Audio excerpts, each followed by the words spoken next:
Hey guys, coming back for the series premiere of Fuller House, Season 1, Episode 1, our very first show again. And guys, I was really looking forward to this premiere, okay? I'm not gonna lie. I know that there are a lot of people that don't like Full House, but you guys have to understand, Full House I've always loved. I mean, Full House really is nostalgic for me, and even though I didn't grow up in the 90s, I've watched Full House since I was a little kid. It's always been a show that if it's on, I'll watch it. Really, if there's nothing else on TV, I mean, in the summer when there was nothing on TV, I turn on Full House. That's how much I love the show. And yes, I understand it's cheesy. I understand it's dated. I understand that there are really there are a lot of tropes and things that make it very unrealistic, but it's a fun show. It's something that I really do enjoy watching, and it's a good way to kill time. I just really do enjoy it. But Fuller House, I have to say, I was very worried about. I think we pretty much all had grave concerns when we heard that this show was going to be announced. I mean, just the fact that it was going to be a thing. I mean, it sounded interesting at first, but would this show really work in the modern day? Is this just something that it just felt like they were trying to revive a show that they really couldn't fit, that really didn't need to be revived, it really wasn't going to work? And knowing it was Netflix, though, I did have some hope. I said, all right, this is Netflix. They've done very well with things in the past, but this is Full House, so maybe it will work, maybe it won't. And after watching the premiere, like I said, I was very worried going into because the reviews have been pretty horrible. I haven't really heard any positive reviews really at all. But I have to say, I really did not dislike this. I thought this was actually a really solid premiere. I definitely really enjoyed it. Now, look, there are some things that really didn't or not work in this premiere, and I'm gonna get into them. It's probably one of my longer reviews for a pilot, because you guys know I am gonna review the first episode and then review the season. That's how I'm gonna do it. But there's going to be a lot more to talk about because, of course, this is a revival, and I want to talk about how everything that happened in this first episode, which, by the way, was 35 minutes, which is very impressive because of the fact that the show was 20 minutes long when it originally came on. That's how long the original show was because, of course, with commercials. But because of Netflix, they're able to get away with a longer length. And I do applaud the show for doing that because I was worried that the show wasn't going to benefit from that. And luckily they did. And I really feel that they gave us more time to really dive deeper into these characters, show where they've been. And I like seeing that. And I can't dislike it as much as as much as there may be complaints, I can't dislike it because I love these characters. At the end of the day, that really is what matters. And let's just get into it. Let me get my phone out because I did pretty much write down everything I liked on my phone, everything I liked, and then what I disliked on my phone. So I'm gonna get into that. So of course, let's talk about what I liked. Of course, the plot of this show. The thing I was most worried about is why are they back in the house? Why are they back in the old house? It felt very just like, oh, we need to get them back there because nostalgia. But no, they had a genuine reason. Danny's been living in this house. He wants to leave because he's gotten this new job and now he's putting the house up. That is a very good way to bring all of them back together. This is the house that, Danny, Jesse, and Joey raised these three girls in, and they've been a part of their lives, and they were there to basically say goodbye to the house. And it really did feel like that reunion special that we've wanted, which I really did like seeing. And seeing all these characters again, I really did like. It's just they really haven't changed much. I mean, some of them have, but Joey especially really doesn't seem like he's changed much at all. We now know he's this very successful comedian. Basically, that's what's happened with him. Jesse is still a famous musician. He's now going to be a composer for General Hospital, which is pretty hilarious knowing that John Stamos got his start on General Hospital, which I think is pretty funny that he is composer for that. And then Danny now has a new show with Becky. It's not Wake Up San Francisco, it's Wake Up USA. And they're going to be moving to, I believe, LA for that. So that's very interesting that they're going to be going to LA instead of San Francisco. So they're going to be moving as well. And that's really, I thought was interesting to see. I like seeing these characters grow. I like seeing that they have done new things. And the four main that used to be the four main in the show still work great together, obviously. And it's great to see them back. But our main focus here, of course, is on DJ, Stephanie, and Kimmy. Let's talk about their dynamic overall because I really like what they did with them in this episode. But I before I do that, I do want to talk about the other characters. Of course, John Stamos, was great. Bob Saget, David Coulier. I'm glad that they got these characters back to reprise their roles because they could have easily just half-assed it. But you really see that they do still care about these characters. They really do want this show to work, and they really are trying, which is something that really you do notice in this show. show. As bad as it may be, if people, you think this show is bad, because I can understand if you guys don't like the show, you have to admit that these actors are trying. They're trying to make something good. They're trying to make something memorable, and they really do want this to be a good reunion, and I like seeing that, because that's what the fans want. They want to see something good. They don't want to see something half-assed, and I like that they really all did try. I thought it was very good. I definitely really enjoyed that. And that was definitely something that worked very well here. But then we get to the main cast, of course, which, of course, the main here is DJ, which I did like seeing DJ as the main focus in this episode. She definitely was the main focus. While the other characters were there, you can definitely tell right away that DJ is the main focus here, because going on with DJ, I actually really did like. I mean, we've seen the storyline a million times, but they handled it well here. DJ is pretty much balancing everything. Her husband, who we don't know his name, he's now died. Her last name is Fuller, which, yeah, that's kind of silly, but I think it works well, because, Fuller House, it kind of works in that way.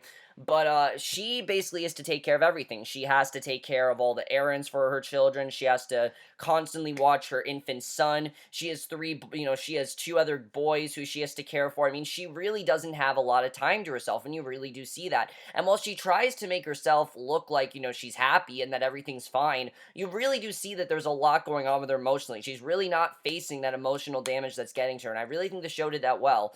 And a lot of people are saying, well, why didn't Full House do that? Full House really didn't do that a lot. Reason is because Danny had already gotten over the death of Pam. Like, the death of Pam had already happened. There was time for him to get closure. But here, the death has just happened. Like, it's just come out of nowhere. And I'm glad to see that they're back at the house for something that is not the funeral. You can tell the funeral already happened, but DJ's dealing with a lot, because she's not used to having to take care of her three boys like she is. She's pretty much involved in her life 24/7, and she doesn't really get to have much of a life. And I really like seeing that. I really think Candace Cameron Bure really did a great job here. Sure, she's not the greatest actress, but she really cares about this role. You really do see DJ growing up, and I really like seeing that. It does go with the character. DJ was always hardworking, and she always cared about her work. And you can tell that she cares about her family than anything. She wants her boys to be successful. She wants to be in their lives, but at the same time, she does want to have her own life, and she really doesn't get to do that, and she really doesn't say she wants it. You can tell that she doesn't want to be as involved as she is. She does kind of want her own life, and I did like seeing that. I thought she definitely did a very good job here, and probably of the whole cast, I really thought that she did the best out of all of them. She really did a great job with everything she did. The emotional scenes she had as well, I really think she channeled very well, and I definitely like seeing that. Jodie Sweetin back as Stephanie. I'm glad to see that she's doing well. And I know a lot of people have said, oh, they're just trying to make her look attractive for the guys. But yeah, that's kind of the point. I mean, I understand if you feel weird that you're seeing Stephanie Tanner's cleavage and things like that. But you have to acknowledge that she has grown up. She's now an adult. And she's not this little girl anymore, which they did very well here. I think, honestly, out of all the characters, she was the one where I'm like, yeah, she definitely is not a little girl anymore. They definitely did that very well here. And I definitely really like that. The British accent that she put on in the first few minutes, that was kind of silly. That definitely was very 90s-esque. That's definitely something that Full House would do. That joke overall, I thought went on a bit too long, but I thought she did a good job here, because you really do see that she cares about her sister, and she now has this music career, which I like that she had a bunch of songs that the boys couldn't listen to. I thought that was pretty funny. And then that one scene where they go back into their old bedroom and they kind of recreate the scene from the first episode of season 1, I thought was really cute the way they did that. I really enjoyed that. They could have made it really silly, but the way they did that, you could just tell that they were reliving their childhood, and I definitely like seeing that, and I thought she did a very good job here. This is still Stephanie Tanner, though. There's still things that she doesn't like. For example, Kimmy Gibbler. She does not like Kimmy Gibbler. She still has her own quirks and things like that, and I definitely like seeing that. You can definitely tell this is Stephanie Tanner grown up, and I definitely like that. Andrea Barber, on the other hand, really doesn't seem like she's grown up much as Kimmy. I mean, yeah, she has a daughter, and she had, a husband, everything, but she still goes into the Tanner's house all the time. She still is always saying, hola, Tanneritos, and things like that. She's still there for DJ all the time. I mean, she really doesn't seem like she's grown up very much at all. And I'm sure there's more going on with Kimmy than we think, but right now, at least, it really doesn't seem like she's grown up much, which I like seeing. Andrea Barber does a very good job in this role. She always did a good job. She, at times was very annoying towards the end of the series, but I really think they showed how lovable she can be. I mean, yeah, she's kind of annoying, but that's why we love her character. She's annoying, but that's why we love her, and they did that very well here, and you do see that she does actually care about DJ, and the scene where she does talk about where she wants, to move back because DJ was always the one person that never really thought of her as weird and just accepted her for it. It was a really touching scene. You really do see why DJ and Kimmy were friends all those years, because they really did care about each other. No matter what happened with DJ and Kimmy, they still were always best friends, and I think they always will be best friends, and the show really does acknowledge that very well, which I really love seeing, and I thought was very strong. Definitely really good stuff between DJ and Kimmy in this episode, and the chemistry between all the actors in general, I definitely really like. What I didn't like as much is some of the other characters on this show. Look, let's first talk about my biggest complaint with the show, because for me, by far, my biggest negative has to be the directions they've taken Nikki and Alex in, which, yes, they are the same set of twins from the show, which I really do appreciate, but this was not at all the direction to take these characters in. This is ridiculous. I mean, Nikki and Alex, yes, I get that when we saw them, they really were much of characters. They were pretty much just little boys that were involved in Jesse and Becky's lives and things like that. I understand that. But them being 6 years of being in college is completely ridiculous. Them having, like, no direction for their future, want to open, like, a fish taco business. It's just like, no, this is not the direction to take these characters in at all. I don't understand why they're doing this. It's very strange. And the fact they're making fun of it, making it seem like something silly, is preposterous, honestly. I don't like the direction they've taken these characters in. I didn't find anything with them funny. I found them annoying, and I found them just really out of place. I was not a fan of what they did with these characters, and I'm like, why would you take Nikki and Alex, who have two very successful parents who really did raise them right, and make them college, not giving a fuck? I mean, that's really what their attitude is. They don't give a fuck about life. They don't really seem to care about what direction their lives go in, and that really ruins a lot of the spirit of the show. We're supposed to see this family that are well valued, and they're not, and you see that Becky is obviously very upset about this, but, they want to move back in with them. It's just, I don't like this direction that they put the two of them in. I mean, you saw in the show, Jesse and Becky raised them pretty well. They didn't really raise them in a bad way, and the show really makes it seem like they've really gone this bad direction. Now, maybe more is going on with them. Maybe we'll see them again. I don't know, but I really did not like what they did with Nikki and Alex in this episode. Definitely the worst thing for me by far. And then the new characters in the show. I have to say that Soni Nicole Bringas as Ramona is very good. I really like her character. She has a lot of spunk to her role. She's very sassy. You can definitely tell that she definitely would be Kimmy's daughter. If Kimmy had to have a daughter, that would definitely be her daughter. And I think she did that very, very well. Very funny, and I definitely really do like her character. She did a very good job here. However, the two boys, Jackson and Max, didn't really contribute much for me. And I know people are going to say, well, on Full House, Candace Cameron and Jodie Sweetin weren't the best, but honestly, when you think back to the pilot, they're one of the best things about it. They always had that charm to them. Right away, you really did see their characters, and here I do, but it seemed like the Jackson is just a younger version of Jesse, while Max is just a younger version of Danny. I mean, you see that throughout the episode, and there are some fun dynamics between Max and Danny, how Danny is so happy with the way that Max is and things like that. But if Danny's not going to be there the whole time, then this is going to get very old. And Max in general had some very annoying scenes, and maybe it'll come across as cute, but just the way that they were treating him, he was very annoying at points. And then Jackson, I don't like this character. I really don't. I think that he's rude. I think he's selfish. I think that he thinks he's too cool for school. I do like that him and Ramona kind of have a thing where I do think they're eventually going to get together, but right now it's very awkward between them because Ramona wants nothing to do with him. The scene where they were just about to talk then on their cell phones, that is very, very realistic for nowadays. I thought that was very well handled, but I don't really like this character. I'm not a fan of Jackson and Max. I don't really think they brought anything new to these roles, and I understand that they're child actors, and maybe they can do more of them, but right now they're really not doing anything for me, and that really sucks because one of the things that stuck out about Full House were the three girls. You always wanted to watch them. You wanted to see them progress. You wanted to see them grow up, and these two boys, I'm just not a fan of right now. I'm not really attached to their characters, and I don't really care as much, I have to say. Scott Wanger was also back as Steve in this episode, which some of his stuff worked very well. I like that him and DJ have kept in contact because that was how they were on the original show. They always were friends, even after they broke up. If you remember in season 7, he still was on the show. Like, he still made appearances here and there because they remained friends. And even in season 8, at the end of the show, they remained friends. They went to prom together. What I don't like is the fact that Steve is blatantly obvious that he wants her back, and I wouldn't be as upset as if he wasn't in another relationship and he wasn't married, because they didn't imply that Steve is unhappy in this marriage. That, yes, he said that obviously it cost him a lot of money, but he's still married and we don't know who his wife is. We don't know why he wants to, if he wants to leave his wife, but they're making it so obvious that he wants her back, and it just comes across as very desperate. I mean, just move on, dude. Seriously. This was a girl you dated in high school for about 2 years, and now you've moved on. Just get over her. And I understand that he is in love with her, and they probably are going to get together at some point, but right now, she really doesn't want anything to do with him. You see that they just want to be friends, and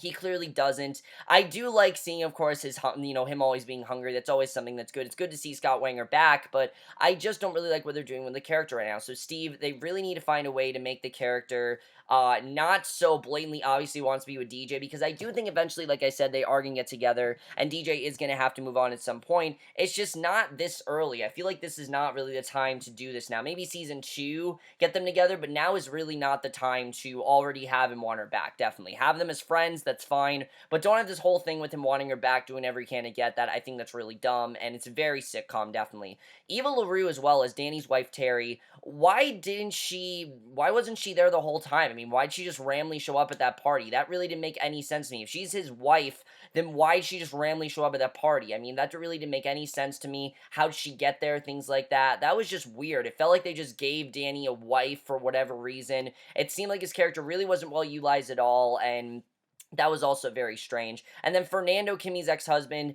I think he's okay. Nothing really that great with his character. I heard that he is definitely one of the standouts, but we'll have to see overall. But those are pretty much all my complaints with the cast. Let's get to the script for this show, because the script is one of the things that made Full House so good. Yeah, it didn't have the greatest script and the greatest lines, but the delivery from the cast was always really good, and here it is good too. My biggest problem, though, with some of the lines is that some of the references to the original show is very good, like having Becky come down from the attic and complaining about how they all, she doesn't understand how they had to climb all those stairs and things like that, and she doesn't really understand how they did all that for all those years. That's a very fun, just not too on-the-nose reference, and a very subtle reference showing that, yeah, it is kind of unrealistic that they had to live in that attic all that time, and now she's really thinking back at that, and I like seeing that, and you see again that they've grown up, and I thought that was definitely very well done. I really did like seeing the way that they did that. That was definitely something I thought was really great. I do have to say, though, the live audience really does ruin a large portion of the show, because literally every time a character came on screen, they would have the most uproarious applause, as you guys know in the first episode, and it really kills the energy. I mean, yes, I understand the energy needs to be there, but the audience was laughing at literally every joke, and some of them just aren't as funny as the audience, thought they were. And I don't know if it was that the audience were told to laugh at everything, but not everything was as funny as they thought they were. I'm pretty sure the audience was told to laugh at everything. I do like that the show has a live audience, because the original show did, when a lot of shows don't nowadays, but they didn't really need to laugh at as much, and they didn't need as big as applause they did. It really was it came across kind of obnoxious at times, I have to say.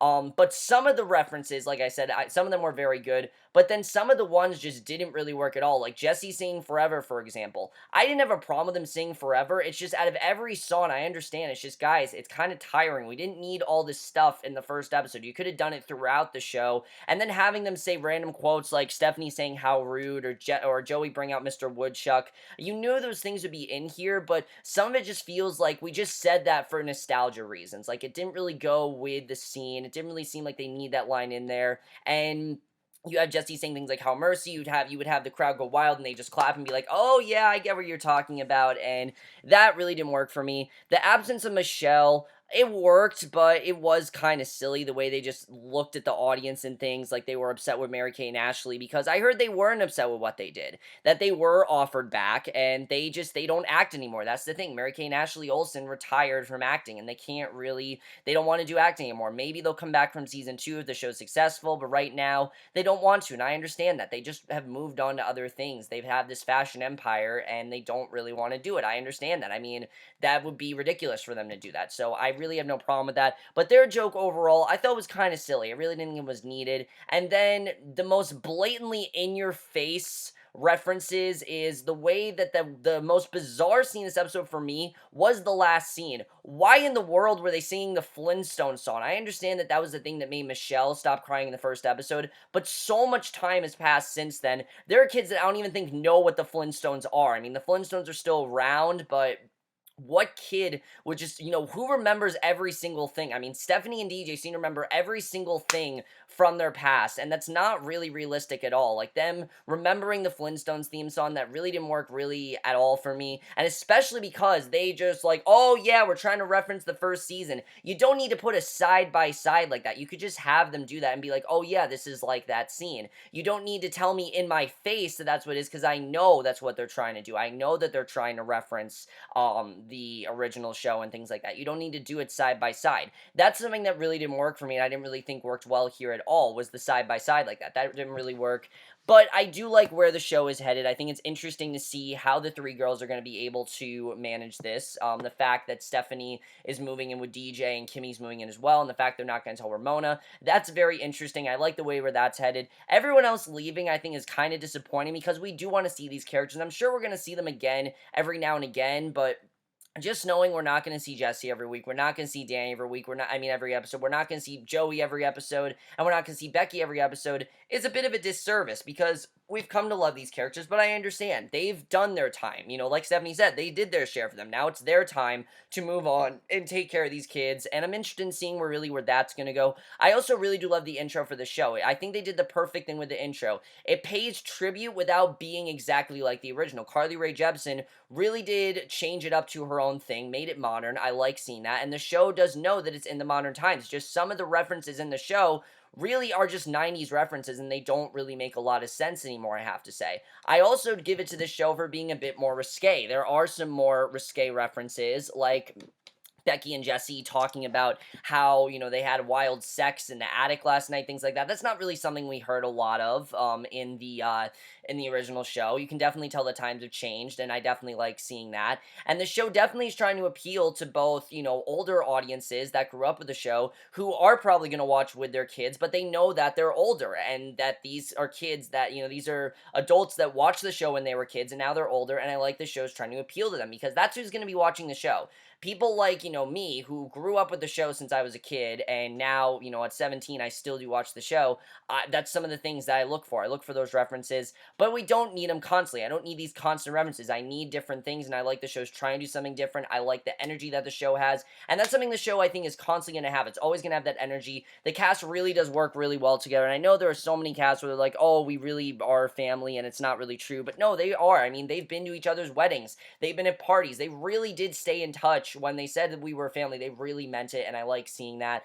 Comet Jr. as well, I think that's kind of silly the way they did that. But overall, guys, that's basically it for my thoughts on the first episode of Fuller House. I definitely really like where the show is headed. I think this definitely was a very solid premiere overall. Just those few things really didn't work as well for me. But I'm interested in seeing where the show is going to go. I mean, I've heard some people say it's completely like the original show, but honestly, if they do change up some things like this, I think it's fine they're doing that. I mean, there are some different dynamics here. For example, it wasn't Danny's brother, it was Danny's uncle. And here it's DJ's sister, and the dynamic is definitely very different, and you have two people that really don't really get along. And yeah, Jesse and Joey at first didn't really get along as well, but not to the extent of the way that, Stephanie and Kimmy do, which I definitely did like seeing. And yeah, the first episode was very much like a reunion special, but I think that was the right way to do it. Close out that part of the show, introduce us to the new stuff, and I like seeing that. I thought that was well done the way they handled that.